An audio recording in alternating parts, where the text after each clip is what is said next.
Ny mofinaina isan'andro atolotry ny mpitandrina rakotina valina maoly.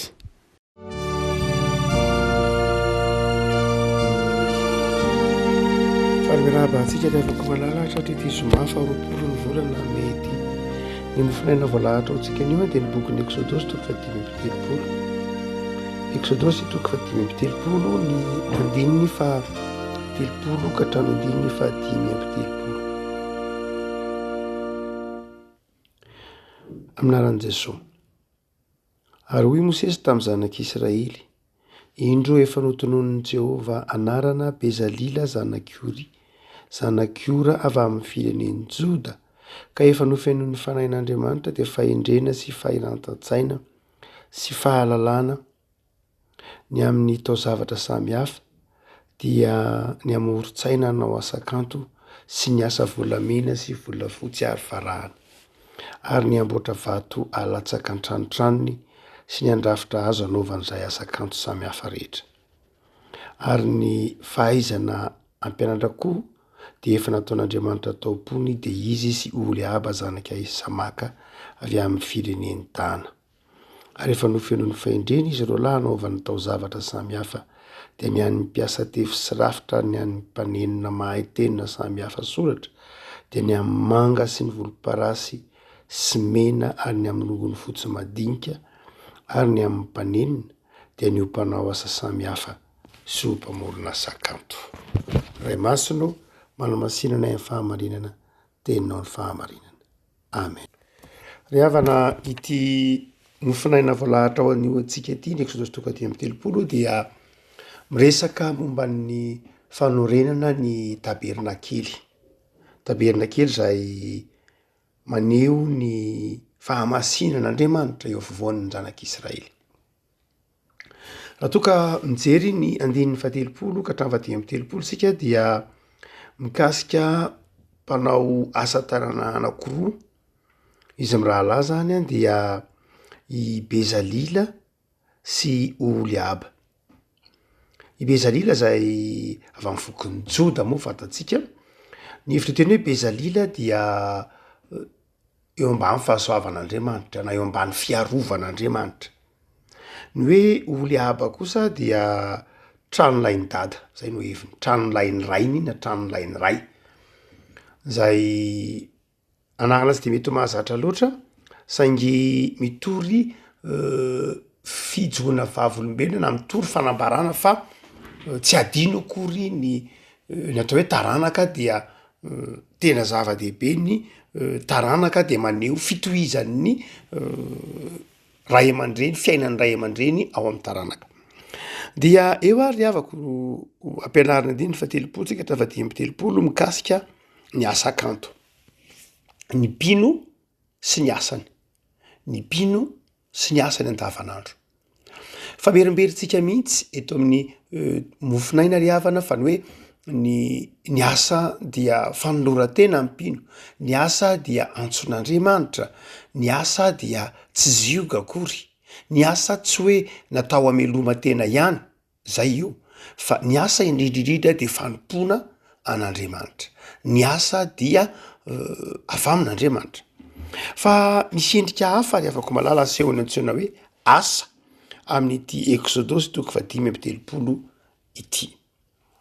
Voalohany indrindra dia asehon'ny Exodosy toko fahadimy amby telopolo ny tapany farany teo fa ny asa dia tokony ho vita kanto. Tsy hoe vita tsara fotsiny fa kanto.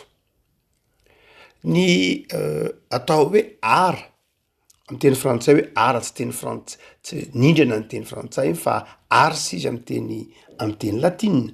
Ny hoe ars amin'ny teny latina dia hakingana no heviny. Asa izay mifamatotra amina hakingana, mifamatotra amina fahalalana sy fahaizana ara-teknika.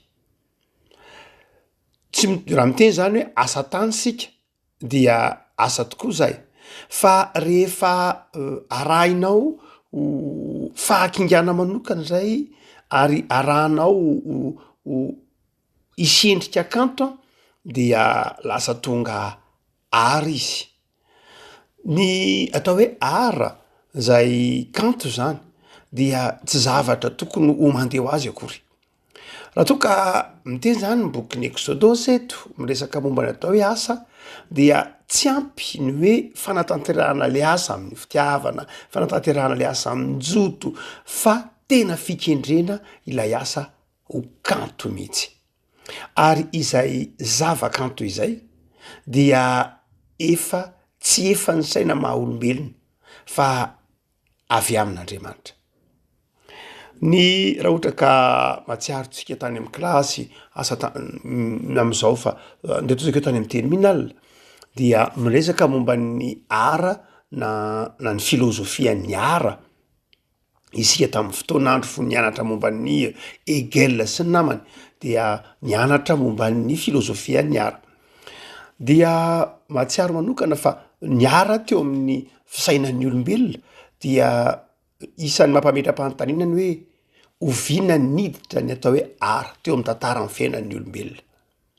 De somary miangatra kely ihany ny tandrefana rehefa miteny hoe ara izy, satria rehefa manoratra ny tantaran'ny ara izy na miresaka momba ny ara de matetika ny tsindriny ao anatin'ny tantara de ny hoe ny ara dia teraka manodidina ny taona 3 alina talohan'ny Kristy tany hoany, tamin'ny vanim-potoana ataontsika hoe nisinny ataontsika hoe homo sapiens sapiens. Zany hoe famatoron'ny amin'ny hoe eo ary no ampidirina tsyna hoe olona endry zany na no atsoboka antsika hoe moderna.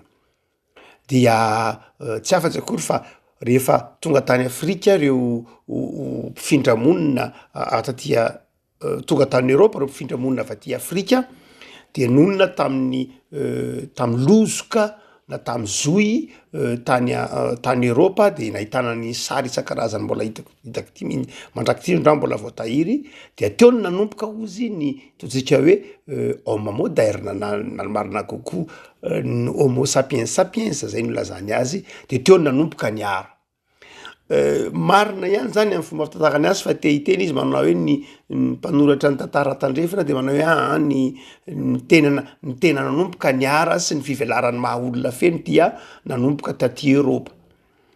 Fa mbola tany Afrika izy de mbola tsy mbola nahaina tsyna hoe ara, mbola tsy feno le maha homo sapiens sapiens azy, fa mbola asa olona tsy fantatro zay nilazana azy. Fa raha ny tena marina tsy zay loatra, fa mivoatra ihany ny fikarohana maro samihafa ataon'ny Afrikanina, ataon'ny firenena maro, ataon'ny dia efa miara-manaiky fa any amin'ny raha hetsy taona alohan'ny Kristy aza na any amin'ny 5 alina taona alohan'ny Kristy de efa nisy ny ara taty amin'ireo olona avy taty Afrika. Mety tsy nisy sary tahaka an'izay hita tany amin'ny lozoka lehibe tany Eropa akory, fa mifanahitana vovoka tany mena natao tamin'ny sary, soratsoratra. Avelantsika zany ady hevitra izany. Fa hotsika manao hoe ny ara dia tsy de mora faritana loatra.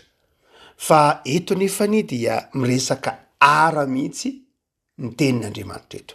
Zava-kanto rano fotsiny. Raha toa ka jerena lay tenintsika teo hoe ny asa sy ny antson'Andriamanitra na ny mpino sy ny asany dia mikendry manao zavatra tsara izy. Mikendry manao zavatra tsara izy. Raha toa ka jerena teo amin'ny ataontsika hoe tantaran'ny protestantisme sy ny tantaran'ny katôlisisme, dia azo lazaina hoe tamin'ny vanim-potoanan'ny renaissance aty amin'ny taonjato fa manodidina ny 3ambin'ny folo no tena ny roborobo nomboka nipotra ny ataontsika hoe lanja ny antsoina hoe ara, zany hoe lay zava-kanto. Raha ohatra ka mety ho nahazatra antsika ry havako, nahazatra antsika tany aloha de am'izao andro ianantsika zao moa de mety ho mahazatra antsika ny hoe misy fahatsapana na fanairana na lafin-javatra dimy mampiditra ny fahalalana ao anatintsika, dia amin'ny jeren'ny maso, jeren'ny sofina, tsapaina amin'ny hoditra na fofonina amin'ny orona na andramana amin'ny lela, dia ireny dia reo ataontsika hoe marika dimy izay hifandraisantsika manodidina antsika. Fa nanomboka tamin'nyvanim-potoana nantsony hoe ara azay hitantsika loatra ato amin'ny tantara mandravanim-potoana ankehitriny dia saikareo anakiroa no tena matetika hita dia ny hitan'ny maso sy ny renesin'ny sofina. Reo no tena mibahana tamin'ny antsoina hoe ara, ny hitan'ny maso sy ny renesin'ny sofina. Reo nataon'ny olombelona hoe bozara tany am-pendohana. Ny hitan'ny maso ny architecture, ny art plastika moa zany, anatin'izany hosodoko, ny sary isan-karazany, lay mahafinaritra ny maso. Dia mipotra kosa ny renesin'ny sofina, ny mozika, ny poesia, ny literatiora sy ny tahaka zany. Dia ateoriana vao ny ampy ny ara isan-karazany, ny lakozy, ny isan-karazany vao ny ampy ireny. Eto de manaitra antsika mihitsy ny soratra masina fa ny asan'Andriamanitra izay ataontsika ry havako malala dia tian'Andriamanitra atao kanto. Tsy ny asa tena tsy ny asa fameloma tenantsika ihany ny tokony ataontsika ahitana anaovana zavatra kanto, fa ny asan'Andriamanitra mihitsy dia tokony ho kanto. Mahafinaritra ny maso, manaitra ny sofina, mampihetsi-po. Ary zay enge mahasamihafa ny ataontsika hoe ary. Raha ohatra ka mijery an'ity taperina kely taperina kelin'Andriamanitra ty sika dia tena mivohitra mihitsy ny ara azy. Ara zany hoe hitantsika fa lay kanto tena omen'Andriamanitra mihitsy ary saika mampiasa mihitsy Andriamanitra hoe izy ny manao azy. Raha toa ka izaho Andriamanitra zany hoe tsy miteny izy hoe ny anareo fa izaho zany hoe izy tenany mihitsy mitafika lay mpanao asa tanana mba hanao asa kanto. Ary io tena zay ny mahasamihafa ny ara moa amin'ny zavatra hafa. Ny ara de mety miala amin'ny tsy le fikarohana ny lalàna loatra fa ilay fijerena ny natiora mety ho fanofisana ny tsara miaraka amin'ny natiora na fanaingana ny aingam-panahy mihitsy hijery ny natiora na hijery koza na amoron-javatra mihitsy ny saina. Eto dia sarobidy ry havako malala ny ahafantarantsika kristiana fa zava-dehibe ny atao hoe kanto. Dia raha toa ka mijery amin'ny vanim-potoana ankehitriny tsika andeha ataontsika hoe ny tontolo andavanandro ny malagasy de indraindray tsy de hitantsika zany hoe fanaovana zavatra kanto zany. Misaotra an'Andriamanitra fa mivoatra fa indraindray tsy de ao an-tsaintsika loatra ny hoe manao zavatra kanto. Eo ny hoe manao zavatra mety manao zay avelona, manao zavatra zay ahafahana miaina, fa lay fikendrena zavatra kanto de indraindray tsy ao anatintsika loatra. Eto ary de ampianarin'ny tompo lafin-javatra roa na telo isika. Voalohany de zao hotsika tany am-pendohany hoe ny asa de tokony ho mariny fikendrena zavatra tsara sy kanto. Na asinina no ataonao de aoka ho hitao ny titananao hoe manao zavatra tsara sy kanto ianao. Miala amin'ny kitoto, miala amin'ny zara fa vita, miala amin'ny zavatra tsy maritra, fa zavatra kanto, manaitra ny fo, manaitra ny maso, mahafinaritra ny maso mijery azy, na koa mety mahafinaritra lay endrik'Andriamanitra ao anaty. Zay lay hoe tsara, manaitra lay endrik'Andriamanitra ao anatin'ny olona, mampifo lay endrik'Andriamanitra ao anatin'ny olona ka mandrisika azy koa hanao zavatra tsara. Rehefa be dehibe ny kanto manodidinanao dia mamboly finiavana hanao kanto koa zany. Raha ohatra ka eo afovoaninao olona mpanao tononkalo maro ianao de mandrisika anao koa zany mampifony sainao ho tia tononkalo. De tahaka izany koa ry havako malala, rehefa eo afovoan'ny mpanakanto maro ianao dia na tsy ho mpanakanto aza de manaitra ny fonao hanatratra tanjona hampivoatra lay tsara ao anaty. Dia ilay tsara izay tsy hafa-tsy akory fa le endrik'Andriamanitra ao anatintsika. Fa hotsika manao hoe rehefa miasa ny mpino dia tokony ho mikendry zavatra kanto izy, mikendry zavatra tsara izy. Fa ny faharoa havako malala de izao, ny asan'Andriamanitra de tokony ataontsika kanto tsara. Ny teto amin'ny tantaran'izao tontolo zao de saika nanomboka atao amin'ny fiangonana ny antsoina hoe kanto.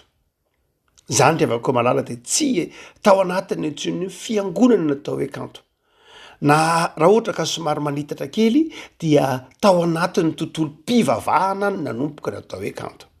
Mety ny fivavahana na fivavahana hafa io de saika mahazatra ny olona de saika rehefa manao zavatra ho an'Andriamanitra zay inona izy na tsy kristianina azy io de mandrakariva de nikendry ny kanto mandrakariva reny piramidy reny reny ataontsika hoe mosquée tranainy any amin'ny faritra maro any Moyen-Orient reny dia ahitantsika zany zavatra kanto zany.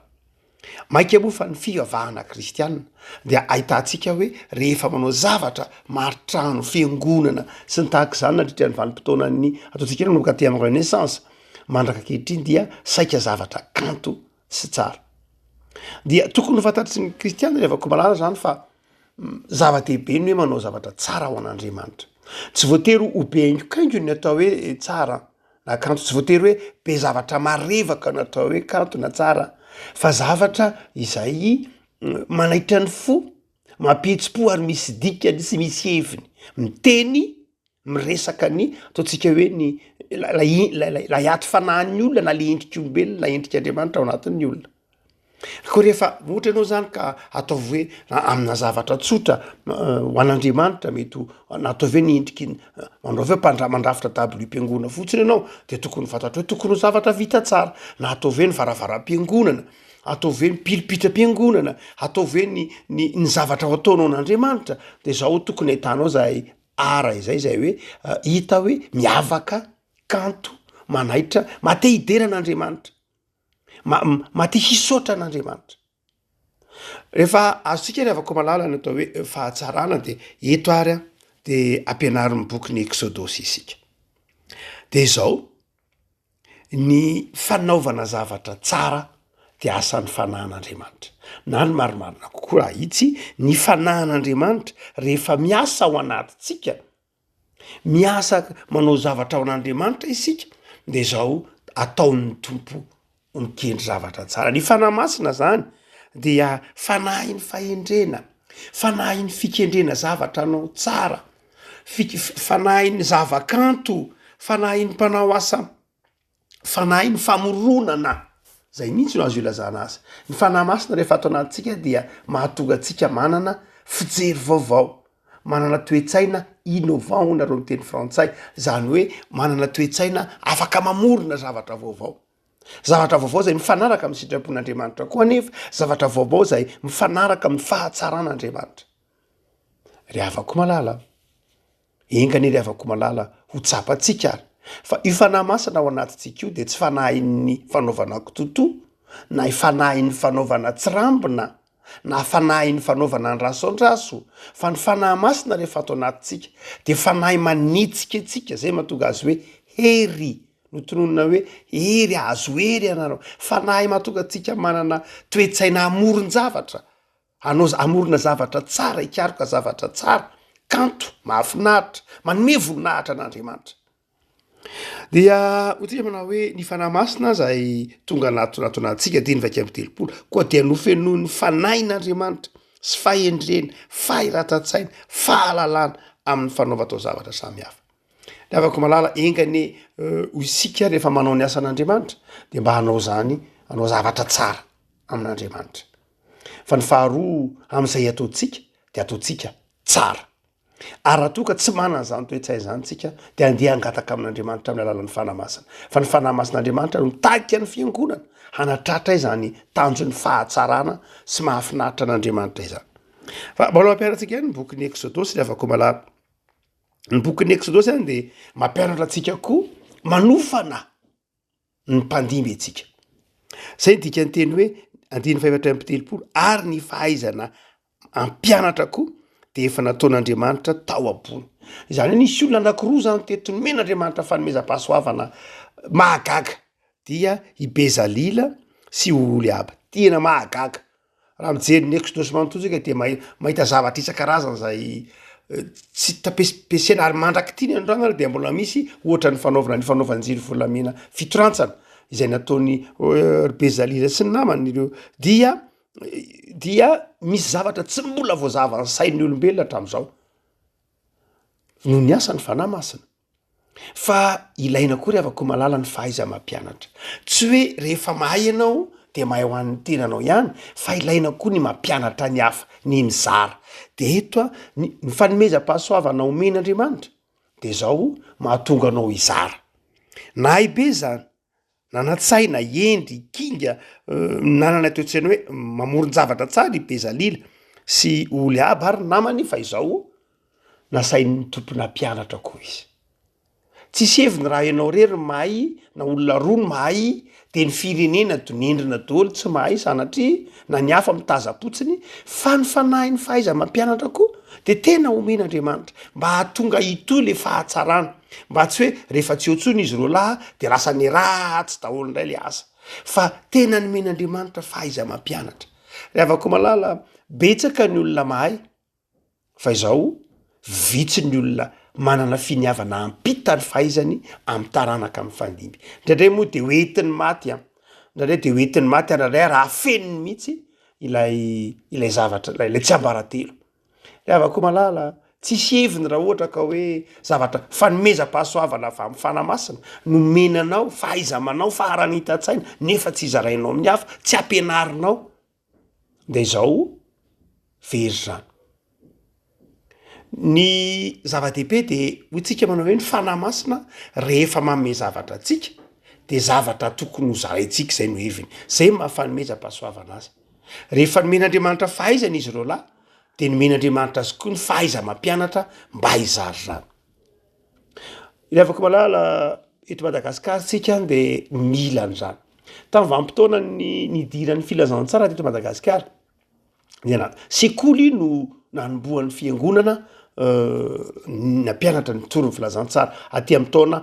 20 dia volana oktobra nihitra teto Tananarivo ny missionnaire akoatra ny tany Tomasina moa rotora talohany io de niakatra teto Tananarivo zany Jones de nanokatra sekoly izy aty amin'ny Desambra 20 ary dia napiasa lay fomba fampianatra antsoina hoe monitoral system ny monitoral system zay nampianariny Jones de izao re afaka malala izay kely ainao de ampianarinao zany izy zany mampianatra tamin'ny voalohany 7 ny mpianany de aveo tonga 12 de ny ampy dia raha mampianatra abdi izy androany tao aveo mampianatra abidi zay no ampianarina androany iny abidi ampianarina androany iny ain'le ankizy 7 na 12 ampianarina androany dia reo ankizy reo ndray mampianatra abidi ny namany zay antsoina hoe monitoral system dia le namany iny ndray rehefa mahay an'lay abidi de mampianatra ny namany abidi le aty aloha le efa nianatra indray efa nahainy nitoy ny abidi efa nahainy EF G ohatra dia lasa ndray mampianatra zany hoe ny fomba fampianatra nataon'ny ireo missionnaire de zao tsotra fotsiny Jones izy onjoonjony rery ny teto aveo nampina missionnaire anankiray tato volana vitsivitsy antsoina David Griffiths fa nahoana no tao anatin'ny 3 taona monja de niparitaka nanerana Antananarivo ny sekoly nisy tokatra lehibe tafina Ambohimanarina tokatra ny Anjanahary tamin'ny toerana maro samy hafa nanerana Kibony Merina ny sekoly tao anatin'ny 3 taona monja inona no antony ary nisy mpianatra be dehibe inona no antony le système na le fomba fampianana antsoina hoe monitoral system ny monitoral system de ny hoe izay ainao de ampianarinao zay ainao de zarainao kely ny anananao de ampianariny aloha de mandana indray mianatra de rehefa mahay anao de ampianariny indray zany hoe aza miandry ny ofeno fa zao zay anananao de zarao rehefa ko malala izany toetsainy zany a dia tokony ho ananatsika no hoe tsy miandry feno akory ianao vao mizara fa rehefa mizara ianao de miafeno tsy rehefa mizara amin'ny fahalalanao ianao mizara ny fanomeza-pahasoavanao ianao de meritra de tapitra tsia arakaraky ny zaranao no mampitombo anao fa arakaraky ny mampihidy anao arakaraky ny tsy zaranao arakaraky ny eritreretanao hoe tsy zaraiko ty fa narery no mampahantra anao ary zay mahatonga ny eto a mahatonga soatra masina miteny eto manao hoe de nomeny ny fanahy izay mahay mampianatra izy fanahy mahay mizara fanahy mahafohy fanahy mahay manolotra ny zavakanto zany rehefa ko malala na ny fanaovana asa kanto de zao ilaina ampianarina izy ro lahy ihany no nomen'andriamanitra zany tany ampendoany zany fana endry mahay mizara mahay manao zavatra zany fa avy eo kosa nomeny adidy izy tsy ho titena ka ampianatra ny hafa ekailavako malala ho ataontsika zava-dehibe ara ny fizarana sy ny fampianarana ny fanifanana ny taranaka ny fanifanana ny mpandimby mba tsy hoe izay tsara haitsika an'io de hiaratsy indray rehefa nyarina satria tsy nizarytsika satria titenitsika ary tahaka zany mihitsy raha mijery ny fanaovana maritranotsika de zao fatatsika fa very ny fahaiza manao misy zavatra be dehibe very ny fahaiza manao tsika na reny takela bato fotsiny soratanao anaty fiangonana reny fotsiny ara de ajereo tsara ampitovio am'izay takela bato ronjato taona lasa ny fahakingan'le olona nanoatra azy nefa izy tam'izany fotoa zany tsy nanana lazaira tsy nanana ninninina na ny fanaovana ny briky misy zavatra very na ny fanaovana ny rafy bato misy zavatra very fa makanatsika azy avako malala dia mikasika ny taberina kely moa zany ity eto ampelatanatsika ity raha namboatra ny taberina kely any tompo dia io no nasainy nataony Bezalila sy Oliaba raha toa ka jerena eto ampamakanana no hoe iza moa lay taberina kely io na tandidon'iza le taberina kely io de tandidon'i Jesosy Kristy lay taberina kely amin'ny testamenta taloha zany izay tena nahasarotenan'Andriamanitra mihitsy ny fanaovana azy de tsy afa-tsy akory fa tandidon'i Jesosy Kristy aty amin'ny testamenta vaovao satria ny taberina kely de maneho an'Andriamanitra ho eo afovoan'ny olona tahaka ny Jesosy Kristy tompo izay endrika Andriamanitra maneho zanak'Andriamanitra eo afovoantsika olombelona eo afovoan'ny fiangonana eo afovoantsika mpino ny taberina kely de tsy afa-tsy akory amin'ny testamenta taloha fa maneho an' Jesosy zay Andriamanitra monina amintsika ka raha toa ka hita Jesosy Kristy tompo le taberina kely de mazava takatsika daholy ny evitr'ireo lamba isan-karazany lamba manga mena rongony fotsy milaza lay mahampanjaka an' Jesosy Jesosy zanak'Andriamanitra mpanjaka azy zany revako malala raha toa ka jerena amin'ny lafiny ara-panahy de zao Jesosy Kristy tompo zay tompontsika eo afovoantsika de mpanjaka ary Jesosy Kristy tompo zay eo afovoantsika de zao mitaona atsika hanao zavatra tsara mitaona atsika hibanjina zavatra hikendry zavatra tsara amin'ny fanompona azy Pentekosta moa ny andro rava fiahomana atsika dia nitiny ny soatra masina ampitaina amintsika de zao ny asan'ny fanahy de zao mampanatona atsika an'Andriamanitra ny fanahy masina de mitaona atsika anatona an'Andriamanitra mitaona atsika anatona an' Jesosy fa mitaona atsika koa anatona ny fiarahamonina ary rehefa manatona ny fiarahamonina de mitondra zavatra tsara mitondra zavatra mendrika tsy ny mahampanota atsika ny hoentintsika any amin'ny fiarahamonina tsy ny toetra ratsy ny hoentina any amin'ny fiarahamonina fefa nombona atao amin'ny azo fijaliana ny toetra ratsy fa raha manatona ny fiarahamonina isika de mitondra ny hakanto ny fitiavan'Andriamanitra mitondra ny fahatsaran'Andriamanitra ao anatin'ny fiarahamonina lay Jesosy Kristy tompo zay taberina kely izay tsara sy kanto dia hitafitsika de hoentitsika ny anatin'ny fiarahamonina ka mahatonga ny fahatsarana any anivon'ny fiarahamonina tsy kisendrasendra akory ny tenin'ny Jesosy raha manao hoe ianareo ange ny fanasiny ianareo ny fahazavana lay hakanto ny fanjakan'Andriamanitra lay fahatsaran'Andriamanitra lay tsy maninona lay ara izay avy amin'ny fanahy masina ty anatintsika ka mahatonga atsika manana te hanao zavatra tsara de tonga atsika any amin'ny fiarahamonina ka izay rehetra ataon'ny tanatsika de ahafantarana fa tsara ny Andriamanitra tompontsika ary raha misy metra-panontania fa maninona kainao manao zavatra tsara de no valitentsika satria Andriamanitra tsara ny tompoko de mampianatra hanao zavatra tsara izy fa raha ohatra ka kristianina manao zavatra ratsy sikototo de mamperitreritra zany revako malala asa mpianatrininy zany nampianatra izy fa ny kristianina revako malala rehefa miasa any anivon'ny fiarahamonina de tokony ho tonga ny any ny fahatsaran'Andriamanitra ary de manao zavatra kanto izy mahafinaritra ary mahatonga ny olona manome voninahitra an'Andriamanitra lay Jesosy Kristy tompo zay efa maty tao amin'ny hazo fijaliana nombona tao amin'ny hazo fijaliana nanombo namono ny ratsy rehetrany na ratsy na faharatsy toetra io na faharatsy na asa io lay Jesosy Kristy tompo any anjaka ao aminao ka hitondra fahatsaram-piainana sy fiezahananao tsara eo amin'ny fiainanao isan'andro ivavaka sika tompo tsara ianao ary manao ny tsara mandrakariva tsy misy faharatsiana ao aminao na kely aza fa fahatsarana avokoa azay itoeranao dia itoeran'ny fahatsarana. Mizoranao zay tompo fa nantsoinao am'izany fahatsarana ao Andriamanitra izany. Ny fanahinao masina ty anatinay de mitonanay hanao zavatra tsara. Ny fanomezam-pahasoavana nomenao anay dia fanomezam-pahasoavana natao zaraina hanao ny tsara eo anivon'ny fiarahamonina, hanao ny tsara ho anao Andriamanitra, hanao ny tsara ho an'ny firenena sy ho an'ny mpiarabelona. Avao zay ary ny sainay tompo. Afao ny sainay hiala amin'ny fiheverana ho mandeha ho azy na ny asa ataonay na ny fanompoana ataonay. Fa ataovy manana ny fanahinao masina mitoetra ty anatinay maharitra izahay ka mikendry zavatra tsara eo mpanaovana ny asanao. Miala amin'ny kitoto, miala amin'ny fifanjanana, fa omeo herim-po hikendry zavatra tsara amin'ny fitiavana. Ny fanahinao masina no mampaharitra ny fiezahana ianao ny tsara na ho an'ny fiarahamonina na ho an'ny tenanay na ho an'ny fiangonana sy indrindra ho anao Andriamanitra. De ampahirezo ary zahay tompo, hanao ny tsara. Mivavaka ho an'ireo mpanao asa tanana malagasy, mivavaka ho an'ny malagasy rehetra. Tompo, ampianaro ray mba hanao zavatra tsara amin'ny asanay. Hitarafana fa kristianina zahay. Dia mampahirezana tompo mba ho afaka ny fahantrana zay ateraky ny fahalainana, ateraky ny tsy fahamarinana sy ny fahalovana. Ampio zay tompo mba hanana vina tsara hijery anao Andriamanitra, hiala ny fahalovana eo amin'ny firenenay.